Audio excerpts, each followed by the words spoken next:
aí, bora decifrar um dos códigos mais poderosos e úteis da matemática? A equação de segundo grau. A gente vai descobrir não só como resolver, mas por que ela é tão fundamental no nosso dia a dia. Para a gente já começar a aquecer os motores, que tal este desafio do mundo real? Parece um quebra-cabeça, né? Pois é, problemas como este são exatamente o motivo pelo qual a ferramenta que vamos explorar hoje foi criada. Então, por onde a gente começa? Pelo começo, claro. Antes de resolver qualquer coisa, a gente precisa entender como ela é feita, qual é a sua estrutura base, o seu DNA, por assim dizer. E aqui está ela, a forma padrão, ax² mais bx mais c igual a zero. O que faz dela uma equação de segundo grau é aquele x² ali. O maior expoente da incógnita é sempre 2. E tem uma regra de ouro, o a nunca, jamais pode ser zero. Senão, bom, o x² some e a mágica toda acaba. Vamos dar uma olhada em cada pecinha dessa engrenagem. O a é o coeficiente quadrático. Ele é tipo o chefe, o que dita a curva da parábola. O b é o coeficiente linear e o c é o termo constante, aquele número que fica sozinho. Identificar esses três é o primeiro passo para dominar o jogo. A partir daqui, as equações se dividem em dois grandes grupos.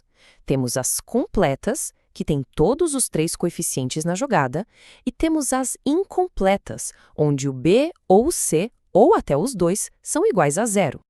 Agora vamos começar a montar nossa caixa de ferramentas. E a gente começa pelo mais fácil, aprendendo os truques e atalhos para resolver as equações incompletas.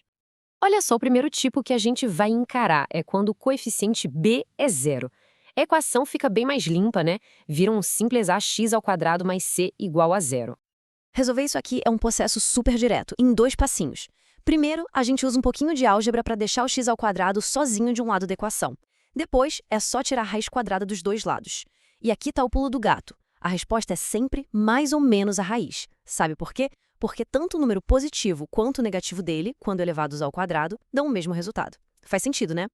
Vendo na prática, fica ainda mais fácil. Pega essa equação. 2x² menos 32 igual a zero. Primeiro, a gente passa o 32 para o outro lado, ele fica positivo.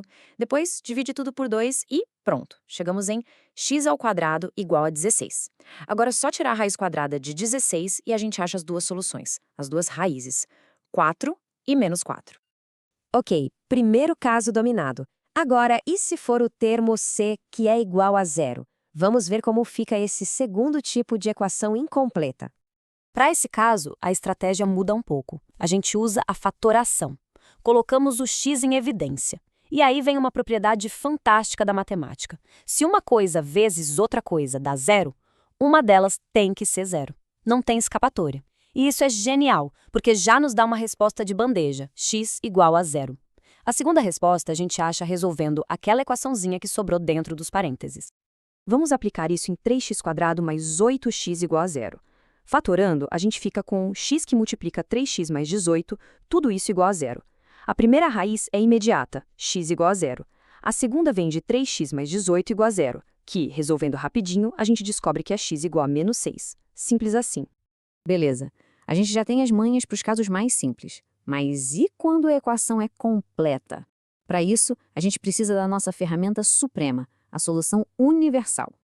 E aqui está ela, a famosa, a lendária fórmula de Bhaskara. Pode até parecer meio intimidadora à primeira vista, mas essa fórmula é a chave mestra que abre a porta de qualquer equação de segundo grau, seja ela completa ou incompleta.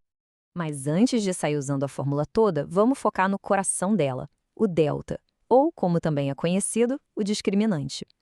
Essa pequena parte, b² menos 4ac, funciona como uma bola de cristal.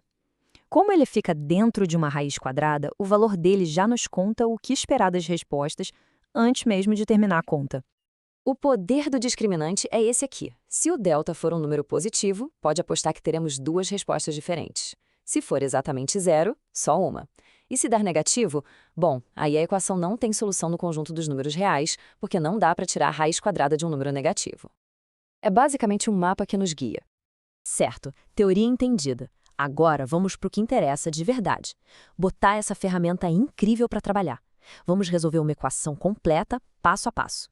Esse aqui é o nosso plano de ataque. Uma receita em 4 passos. Primeiro, identificar os coeficientes. Segundo, calcular o delta. Terceiro, substituir tudo na fórmula. E por último, calcular as raízes. Seguindo essa receita, não tem erro. Vamos usar o exemplo x² mais 3x menos 4 igual a 0. Primeiro passo, identificar os ingredientes.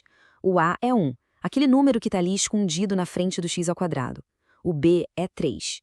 E o C, muita atenção aqui, é menos 4. O sinal vai junto, hein? Isso é fundamental. Agora vamos consultar nossa bola de cristal, o delta. Substituindo os valores, temos 3² menos 4 vezes 1 vezes menos 4. Isso dá 9 mais 16, resultando em 25. Como 25 é positivo, nosso mapa já tinha avisado. Pode esperar duas respostas reais e diferentes. E agora, o grande finale. Substituir tudo na fórmula. Fica x igual a menos b, que dá menos 3, mais ou menos a raiz de 25, que é 5, tudo isso dividido por 2 vezes a, que dá 2. Agora, a gente segue os dois caminhos. Usando o sinal de mais, temos menos 3 mais 5 dividido por 2, que dá 1. Usando o sinal de menos, menos 3 menos 5 dividido por 2, que dá menos 4. E tá aí, as nossas duas raízes. Missão cumprida. Ufa! A gente passou pela estrutura, pelas ferramentas mais simples e pela ferramenta suprema. Mas no final das contas, por que tudo isso importa tanto? Olha só a caixa de ferramentas completa que a gente montou. Entendemos a estrutura, o DNA da equação. Aprendemos os atalhos para os casos incompletos, dominamos a fórmula de Bhaskara, a solução universal. E talvez o mais legal, aprendemos a usar o discriminante para prever o resultado. E isso nos traz de volta ao começo. Desde calcular a área de um terreno, prever a trajetória de um projétil, ou até mesmo otimizar lucros em um negócio, a equação de segundo grau está em todo lugar. Então a pergunta que fica no ar é, com essas ferramentas em mãos, que outros problemas do mundo real a gente pode começar a desvendar?